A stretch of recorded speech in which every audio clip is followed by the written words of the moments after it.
Hey, it's me, Andy from potatoesandpearls.com, and this video is heavily inspired by one of my good friends, Linnea. She is the queen of dips. I totally miss going to her house and having her make me some type of dip and eating chips. So because of quarantine in the house by myself, I'm gonna make my own dip, and I'm gonna be making jalapeno popper dip, but I'm gonna be using the Instant Pot blender to make this dip. Let's get into it right after this.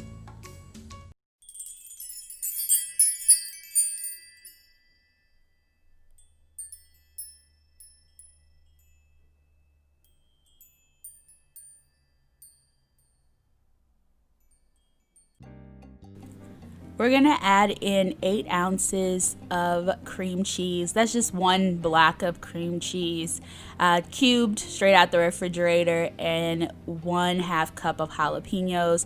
Those are directly from my backyard garden. No shame if you use canned. I grow them fresh, so I might as well use them. And 8 ounces of sour cream is being added, trying to get it all out of the measuring cup.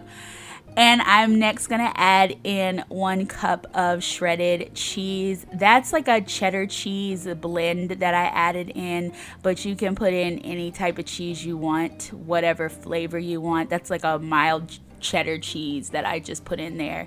And then I'm going to blend that until smooth.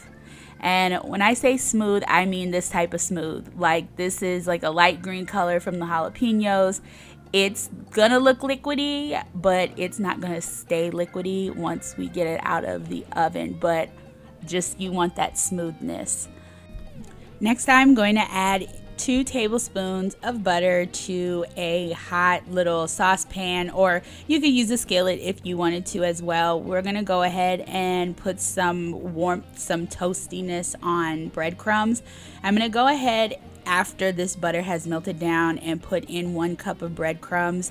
My breadcrumbs are pre-seasoned. They're like Italian breadcrumbs, so they already have like some salt and other seasonings in it. If you don't have pre-seasoned breadcrumbs, this is the part where I would say add in your own salt or your own seasonings. I don't like to put it into the actual dip, but I do like to put it on the topping.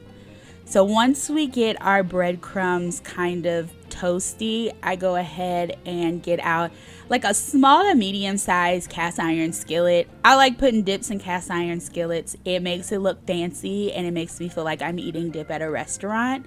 And so I'm gonna go ahead and pour my dip into the cast iron skillet after I had put down a little bit of oil on the bottom.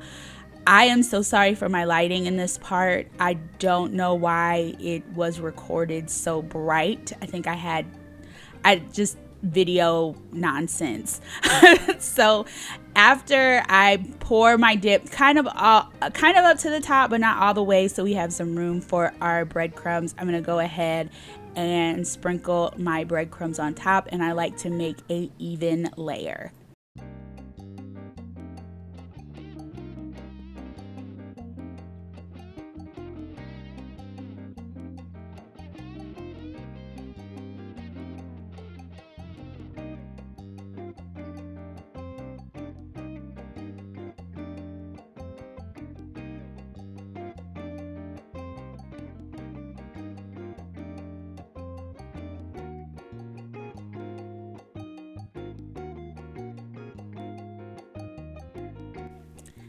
Once we've added our topping, we're gonna go ahead and put the dip in the oven for about 15 to 20 minutes.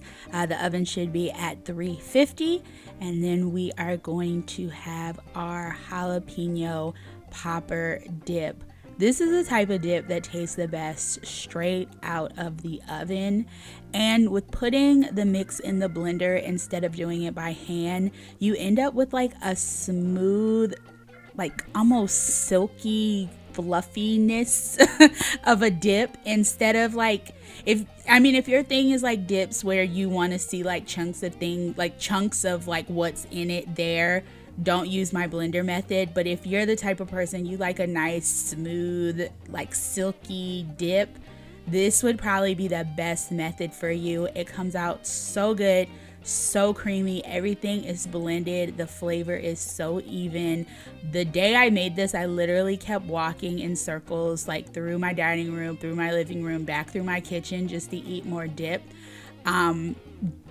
Delicious.